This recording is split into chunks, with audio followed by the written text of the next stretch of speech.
Donc, le sabbat. Que veut dire d'abord sabbat? Selon que en hébreu on dit Shabbat, qui vient du Sha, Abba, dans le repos du Père. Sabbat veut dire cesser. Et on peut voir déjà que la première personne à instaurer ça, c'est Dieu, avant que l'homme ne pêche. Genèse chapitre 1. Dans Genèse chapitre 1er, lorsque Dieu achève sa création en 6 jours, dans le chapitre 2, le verset 1er nous dit « Ainsi fut achevé les cieux et la terre, et de toutes les armées. Dieu acheva au 7e jour le jour de son œuvre, et qu'il avait fait, il se reposa au septième jour de toute son œuvre qu'il avait fait.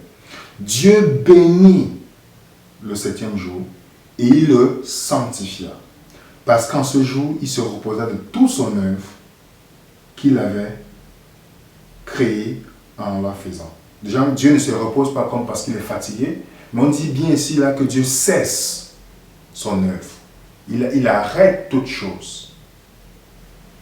Donc, et on dit en plus que Dieu bénit le jour du repos et le sanctifie. Donc le sabbat a été fait, comme Jésus-Christ le dit bien, ça a été fait pour l'homme aussi, pour que l'homme puisse profiter de ce repos avec Dieu. Mais beaucoup de personnes disent que le sabbat est venu seulement avec le peuple juif. Pourtant, on voit qu'Adam n'était pas juif. Et nous allons voir ensemble, parce que les 10 commandements ne sont pas venus seulement avec les Juifs. Les 10 commandements existent depuis longtemps. On voit comment Joseph résiste à la femme de Potiphar en disant qu'il ne peut pas pécher, c'est-à-dire l'adultère.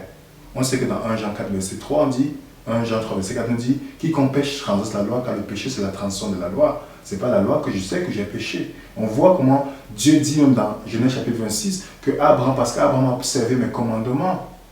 Donc, la loi existait avant le peuple juif. Abraham n'était pas juif, Abraham venait de Chaldée. Pour comprendre pourquoi, allons dans Exode chapitre 16, pour voir que, avant même que la loi de Dieu fût donnée, Dieu parlait du sabbat au peuple juif. Parce que 400 ans qu'ils ont vécu en Égypte, ils ont oublié beaucoup de choses. Et Dieu veut rappeler à son peuple. Dans Exode chapitre 16, le verset 4 d'abord. L'Éternel dit à Moïse, voici je ferai pleuvoir pour vous du pain, du haut des cieux. Le peuple sortira et en ramassera, jour par jour, la quantité nécessaire, afin que je le mette à l'épreuve et que je vois s'il marchera ou non selon ma loi. Donc Dieu met l'épreuve, il dit selon ma loi. Dans le verset, on va aller dans le verset 18, je préfère qu'on lise le verset 19, pardon. Moïse leur dit que personne n'en laisse jusqu'au matin, parce qu'il fallait ramasser, il fallait pas garder, il fallait prendre la quantité qui était nécessaire. Il dit bien que personne ne laisse jusqu'au matin. Il n'écouta pas Moïse. Il eut des gens qui en laissaient jusqu'au matin, mais il se mit des vers et cela devient infect. Moïse fut irrité contre ces gens. Tous les matins, chacun ramassait ce qu'il fallait pour sa nourriture, et quand venait la chaleur du soleil, cela se fondait.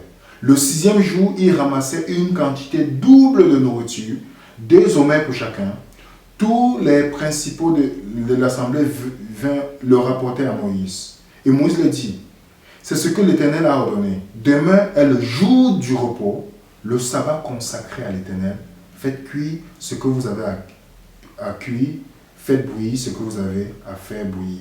Mettez en réserve jusqu'au matin tout ce qui restera. On voit bien que avant Exode chapitre 20, on parle déjà de sabbat ici. Dans Exode chapitre 25, on dit, Moïse dit, mangez le aujourd'hui car c'est le jour du sabbat. Aujourd'hui, vous n'en trouverez point dans la campagne. Pendant 6 jours, vous en ramasserez, mais le 7e jour, qui est le sabbat, il n'y en aura point. Donc, ce jour, il n'y avait pas la manne qui tombait. Dans le verset 28, il dit, alors Moïse dit, l'Éternel dit à Moïse, jusqu'à quand refuserez-vous d'écouter, d'observer mes commandements et mes lois? Considérez que l'Éternel vous a donné le sabbat, c'est pourquoi il vous donne le 6e jour de la nourriture pour 2. Donc on voit que Dieu se tourne en disant, pourquoi ils transgressent mon sabbat et mes lois, mes commandements? Donc les gens pensent que les 10 commandements sont venus à Exode chapitre 20. Mais Dieu a rappelé dans Exode chapitre 20, parce que imaginez une génération qui a vécu 400 ans dans un pays, elle oublie les coutumes, elle oublie la loi que Dieu leur a donnée. Alors Dieu, en leur sortant d'Égypte, veut le rappeler à quel point cette loi est importante avec le sabbat inclus dedans. Et dans Exode chapitre 20, le verset 8 à 11, il nous dit ceci. Exode chapitre 20, le verset 8 à 11. Le commandement du sabbat dit: souviens-toi du jour du repos pour le sanctifier. Tu travailleras 6 jours, tu feras tout ton ouvrage. Mais le 7e jour est le jour du repos de l'Éternel ton Dieu. Tu ne feras aucun ouvrage, ni toi, ni ton fils, ni ta fille, ni ton serviteur, ni ta servante, ni ton bétail, ni l'étranger qui est dans tes portes. Car en 6 jours, l'Éternel a fait les cieux, la terre, la mer et tout ce qui est contenu. Il s'est reposé le 7e jour. C'est pourquoi l'Éternel a béni le jour du repos et l'a sanctifié. Dieu, on précise dans les... Il dit, souviens-toi, si votre Père vous dit de vous souvenir, que vous devez vous souvenir quelque chose, c'est parce il sait que vous allez oublier. Et les gens aujourd'hui ont oublié le commandement de Dieu à ce sujet. Et dans 1 Chronique 17, verset 27, je vais lire avec vous pour comprendre quand Dieu bénit quelque chose, est-ce que cette chose peut changer? Dans 1 Chronique 17, le verset 27, voilà ce que la parole de Dieu nous dit. Veille donc de bénir la maison de ton serviteur, afin qu'elle subsiste toujours devant toi. Car ce que tu bénis, ô Éternel, est béni pour l'éternité. Lorsque Dieu bénit quelque chose, c'est béni pour l'éternité, les amis. Donc, comment Dieu, est-ce que Dieu peut se tromper pour dire, bon, observez les autres, mais celui-là, n'observez pas? Je peux comprendre la confusion que les gens peuvent avoir lorsqu'ils font la confusion avec le sabbat annuel, c'est-à-dire les fêtes juives qu'on appelle les sabbats, les fêtes des sabbats, qui sont différents du sabbat du 4e commandement, qui existe avant le péché. Les fêtes du sabbat annuel qui ont décrit dans Lévitique 23 sont les fêtes juives. Maintenant, est-ce que Jésus-Christ a gardé le sabbat? Est-ce que les disciples ont gardé le sabbat? Est-ce que Jésus-Christ est venu vraiment renverser cela? On a vu l'autre fois qu'on parlait de la loi dans Matthieu chapitre 5, verset 17, où Jésus dit: je ne suis pas venu abolir la loi et les prophètes. Il n'est pas venu abolir.